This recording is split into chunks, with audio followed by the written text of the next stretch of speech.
Lake County. I am so honored to be here tonight, but I am so honored by the fact that you are here fighting the good fight. You know what it's like for me in Tallahassee because you live it here. Every single day. You know, when I first decided to run for office in 2018, everybody thought that I was absolutely crazy. I had never run for office before. I was coming from South Florida, I was practicing law for 15 years, and everybody kept saying, what is a girl from Miami doing running for commissioner of agriculture? And not only did we prove them wrong, but I flipped a seat by 17 points. And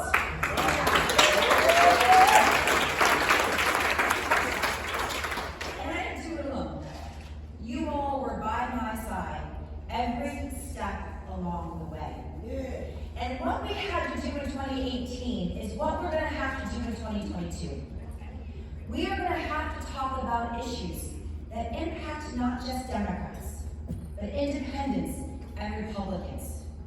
There are still some rational Republicans out there, I promise you that.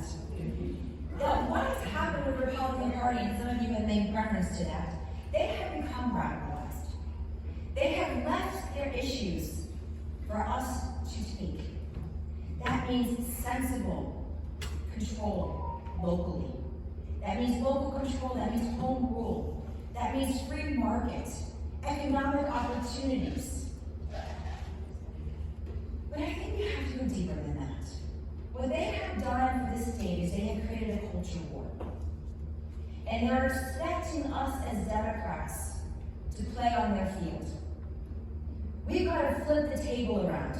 We've got to make sure that we're talking about the issues that the people of our state are talking about. We've got to talk about affordable housing. We know that that list of affordable housing, every single development that goes up, hundreds of people are still on the wait list. We are funding our education, 47th in the nation. How do we expect the future of our state and our kids to be able to compete if we're not giving them the foundations and the opportunities to succeed?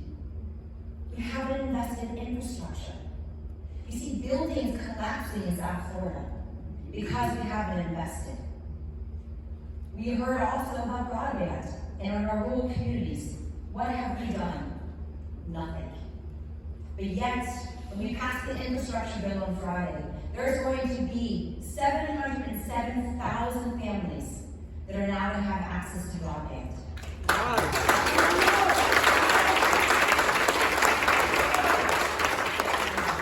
You know, when I first ran and won in 2018, I anticipated that we were going to come together as a state.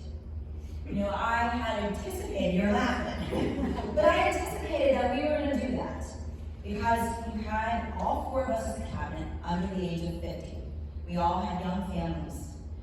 I knew Ashley Moody from her days at the University of Florida, knew Jimmy Patronis, our CFO, from his days when he was in the legislature. The governor called me before the night of inauguration to wish us good luck and looking forward to working together.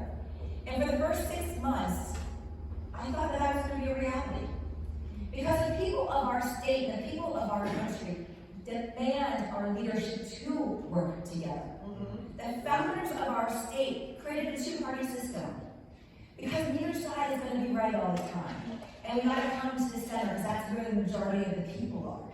And come up with sound decisions and resolutions to issues that are impacting the people across our state.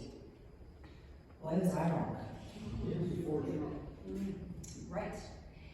And was I so wrong that what they have done to our state is to continue to divide, to teach hate, to not accept people. Because of one purpose and one purpose only. He's running for president in 2024. Right. So I'm not running in a Democratic primary. I'm running in a Polish Republican primary. Because that's where his priority is. How do I outright the right? And so we've got to bring things back to a level here to our state with sensible solutions to issues. You know, during the summer, when he was out gallivanting across the country, fundraising, not talking about Delta, not talking about what was happening here in our state. What did I do? I had press conferences every single day. Telling the people of our state what was happening. Here's information, here's our numbers, here's what's happening in our school system, here's what's happening in our hospitals and our healthcare workers. And asking people to please get vaccinated. Please wear a mask and listen to the CDC guidelines. While he was out fundraising for his presidential run in 2024. That is what the people of our state want. They want somebody who understands how to fight. That is what I have done. For not just when I got elected, and I think Clay County, you understand what it's like to be underestimated. Yeah. That's what I had to do in 2018. And what I have to do every single day up in Tallahassee. I have to make sure that we are ready and that we are fighting for the issues that we hold true, not just as Democrats, but as people in our state. We all care about water quality. We all care about economic development and economic opportunities.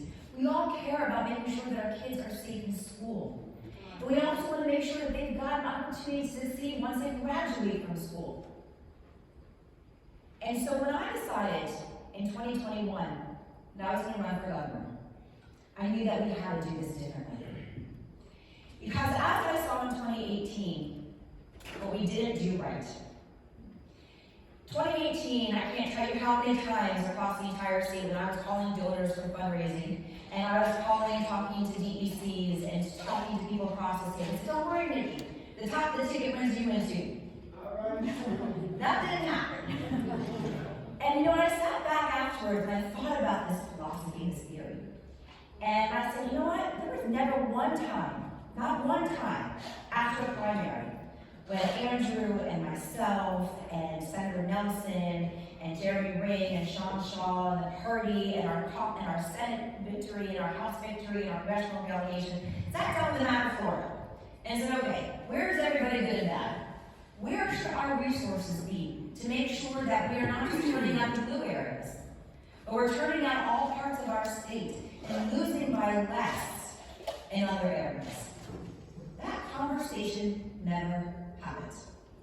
And I actually was having this conversation last week, and I turned to the person and I said, look, Andrew did events in college campuses. And he went to college campuses, and he went to the University of Florida, where I am a triple gator, undergrad, master's law school, student body president my last year at UF. For those who know about the Old Boy Network at UF, and I crushed that. Good girl. Yeah. And I was the only female on the ticket. And they only were talking about weed. And you don't bring me to Gainesville at the University of Florida campus. But that is what we have been doing as Democrats in our state. We're not talking to each other. We're not organizing. And the other thing that I talk a lot about is that it's not about the top of the ticket. It's about the bottom of the ticket. It's about our House and Senate candidates. It's about our congressional tickets. And if they don't have the resources to do what they need to do at the local level here, they're the ones that are going to be door knocking. They're the ones, and you are the ones who are going to be organizing on the ground to turn out our votes. But yet the top of the ticket has always been so concerned about winning the top of the ticket and not utilizing the resources across the entire state. We've got to be thinking differently. We've got to be stirring the pot and changing the conversation. Why in the world would I cut a commercial in this area and not have all the other candidates on those commercials with me, who may not have the resources to be on TV, who may not have the resources to get into the communities to get their name IDs?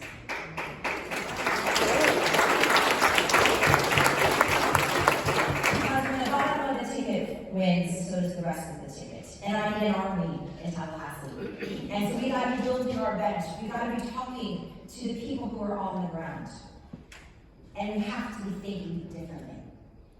You know, as the only Democrat who's won in the last 15 so years, and we haven't won the governor's race in the last 25 years. What we have been doing time and time again is not working. So we have to be thinking outside the box. You know, and as I travel the state and talk to everybody, you know, I say, you know, how many constitutional amendments can we, the people, have passed Whether it's class size, whether it's the DOC stands for our environment, whether it's medical marijuana, whether it's the bullet train, whether it is restoration of civil rights, and it gets to Tallahassee, and what happens? It gets dismantled. So we need to make sure that we are giving a voice back to people. We've got to break a corrupt system of Tallahassee. A system that rewards those who financially have a seat at the table. A system that rewards nepotism. If I can tell you the corruption that I have seen in Tallahassee, and the behind closed door conversations that I've been privy to, and to know that we have appointments of people who should never have been there. Yeah. But we've got to give the people of our state a reason to vote for us. It can't be about them. Right. The people of our state know who Ron DeSantis is. They know what he is doing off of their dime. They know the political rhetoric that he has been talking the last 3 years. They know what he's been doing to our school boards. So we've got to be better. We've got to be better. We've got to be more succinct on our message. We as Democrats know we're right. But we also want to tell everybody that we're right. That doesn't work. We got to be having those real conversations with our neighbors and saying, what is on your mind? What is keeping you up at night? You care about making sure that the prices of our gas goes back down. Me too. You care about the fact that your mortgage rates are continuing to go up through the roof, and our insurance, and our costs at the food store. We all share the same concern, the same issues. It's how we talk about them, and how we are all over the place on issues because we know that we're right on these issues, because we care about all of the people. But we've got to message differently. And we've got to make sure that people understand that we are here for them. So as I've traveled the state and talked to a lot of DECs and clubs, this is my biggest message. We can't just go to people right before an election and expect them just to vote for us. We got to do what I call value added into the communities. Make sure that we are always showing up, that we care about the communities that we live in year round. There's no election cycles anymore. We should be always present in our communities, whether it is building Habitat for Humanity, whether it is soup kitchens, whether it is beach cleanups.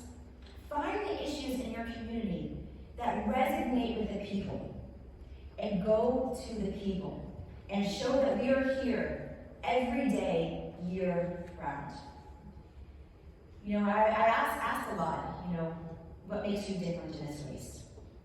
And I say very clearly, a couple of things. One, I was a registered Democrat when I was 17 years old. That has never changed. The issues that I fight for today are the same issues that I have been fighting for my entire life. I was doing those soup kitchens and those Habitat for Humanity, those civil rights parades and marches when I was in high school.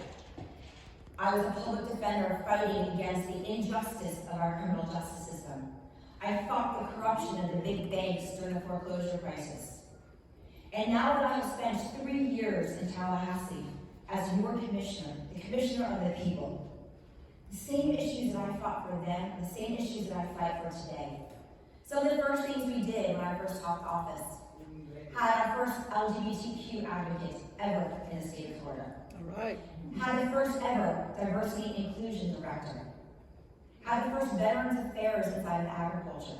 All right. And pushed the Republican cabinet to do things right. I campaigned on pardoning the Groveland Four. 4 young black men who had been wrongfully accused of raping a woman back 70 years ago. I campaigned that I was going to have them pardoned. After I was installed, I said, this is what we're going to do during our first clemency board meeting. Everybody thought I was going to be an uphill battle. But we pushed to make sure that we were holding them accountable to do right. And that is exactly what happened at our first clemency board meeting. We got the pardoning of the Groveland Four. All right.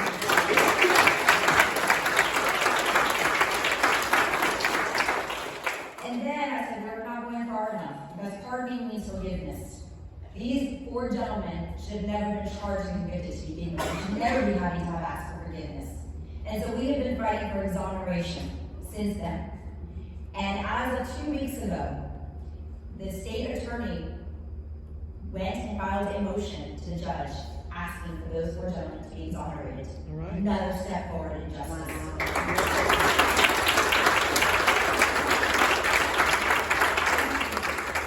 And inside the department, for those who don't recall my campaign from 2018, which I don't blame you if you didn't, I have 3 very distinct W's that I campaigned on. Water, weed, and weapons. Very easy when you're doing a subsidy title of 3 W's. And then was the 4th. And then we had the 5th was win. That's my 5 W's. But we promised the people of our state that we were going to come in and make a huge change when it came to our ag water policies. And we haven't done that. Some of the things that we have to do inside the Department of Agriculture is we get people enrolled in our best management protocols. And when they're not following it, we send them over to DEP, Department of Environmental Protection and Enforcement. Can anyone guess how many times before my office that we sent people over to DEP? 0. Since taking office, 6,600. Wow. Huge, huge difference. And now we're going even a step further. And we have started a clean water initiative, where now my department is actually going out to the ag industry and going out and looking at what they are doing before we're self-reporting. That doesn't work too well. So we are going out and we're holding agriculture accountable. Good. Because it's a partnership to make sure that our water quality is in effect. Second was weapons.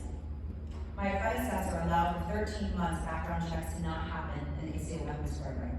And 292 individuals fell through the cracks. And the NRA had absolute power inside the department. So we came in, we cleaned house, had an incredible new division director, happens to be Gwen, Grant's husband. And now every single person who has a concealed weapons permit has had a thorough and a background check. And most importantly, NRA is nowhere to be found.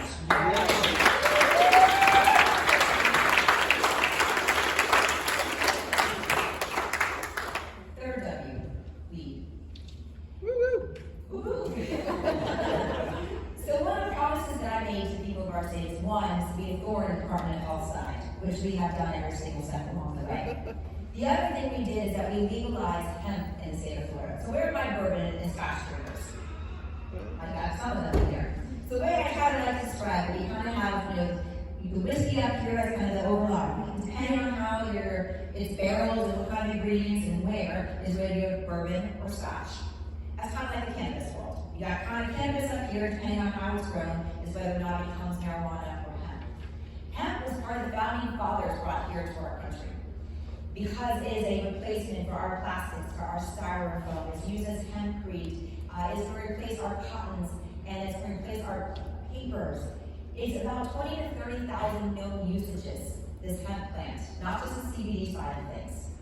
And so it's so important that we legalize this here in the state of Florida so our agriculture industry had an alternative crop to make sure they didn't have to sell their land if they had, dealing with some of the international trade issues and citrus greening.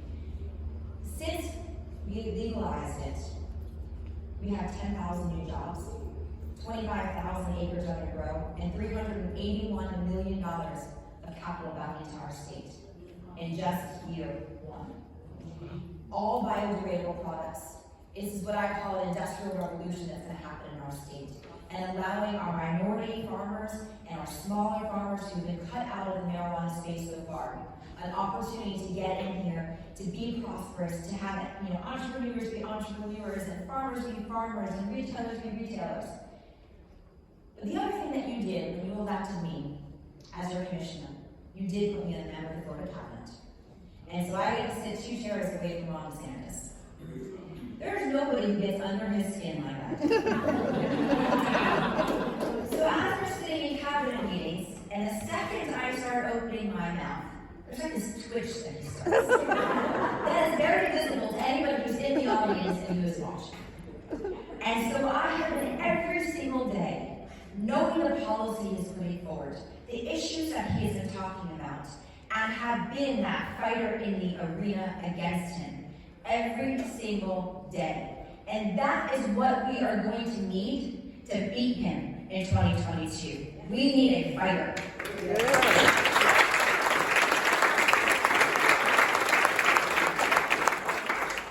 And so for the last 3 years, I have been able to call out his nonsense, call out the hypocrisy of his policies, calling out his spending. I mean, we had a special session.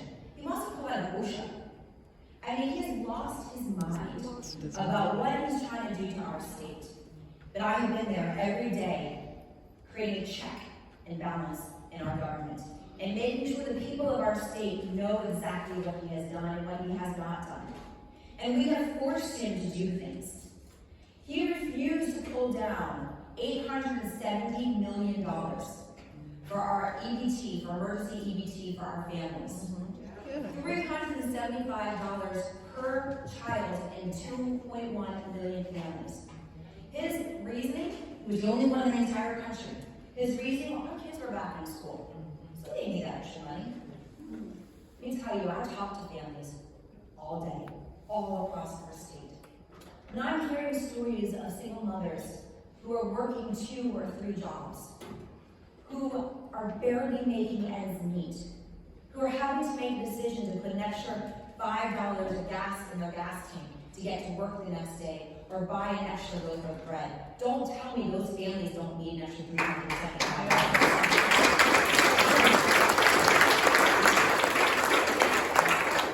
So we stood up. We did press conferences all over the state. We did round tables all over the state. And at the end of the day, he applied. And now 2.1 million of our families are going to get extra relief.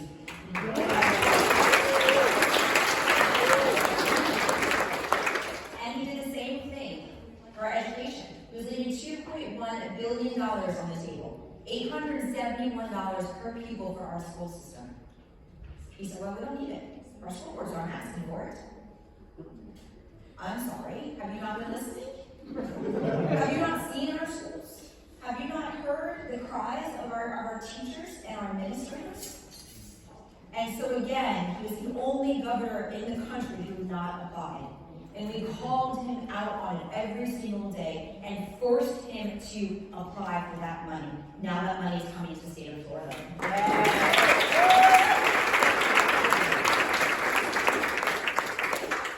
So we need somebody who understands what it means to be in the arena of Ron DeSantis, who understands how to call him out, how to be rational though. Because that's the thing that people of our state are also looking for. They want somebody who's going to be honest, who is going to be transparent, who is going to talk to them like people who are having the same concerns that we have, and are going to have steady leadership. And so it is important that we, as we crisscross our state, that is the message we are sending to the people. There is a better way to lead. There is a way to lead with compassion, but be able to still be strong and be confident in what we are doing for the people of our state. And so I'm going to leave you with this story. And some of you may have heard this. So it starts off with 4 digits. 6, 7, 5, 3. Those are the amount of votes I won by in 2018. So I'm going to take you to election night, where I am upstairs in our war room, and I'm watching all the monitors with my team. My family, my friends, and my supporters are downstairs for the watch party. And about 9:30, Broward County, which is where I was living at the time, put in their ballots into the system. And I was down by 44,000 votes. My opponent went on TV and declared victory. All the pundits across the state declared that I had lost. But I knew better than that. I knew those numbers didn't seem right, and I had already triggered the recount. So I went downstairs to my family, to my friends, to my supporters, and I said to them, we are not done fighting. We are not done fighting because it's not about me, it's about you. And all the promises the Democrats had given in 2018 resided in our victory, and our ability to get to the other side of that line. And so Democrats all over the state of Florida went out and carried ballots, went out to supervisors of elections offices to make sure that the ballots were counted, that every ballot was counted, and then recounted, and recounted another time. And at the end of the day, we won. Because that is what happens when we, the people, come together and stand united with one common goal, with one common vision for our state. And we won. And every single day that I am up in Tallahassee, I'm reminded of the faith and the passion that went into getting me across that finish line. And every single day I wake up and say, how can I make lives better for the people who entrusted their votes with me? Because I take every vote seriously. That's somebody going into a ballot box and giving me their proxy. They can't be with me every single day when I'm making decisions on policies and taking votes in the cabinet. But they've given me their proxy because they believe that I'm going to do right, that I'm going to listen to the experts, I'm going to listen to science, and I'm going to listen to the will of the people. And so Democrats, I am asking you again, stand with me. Stand with me as we break a system that is rigged against the people. Stand with me as we fight for the things that we hold true: democracy, freedom, justice. The American dream that is being stolen by the other party.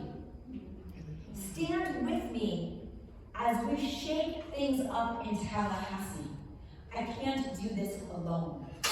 We are going to need everybody's all hands on deck on this one.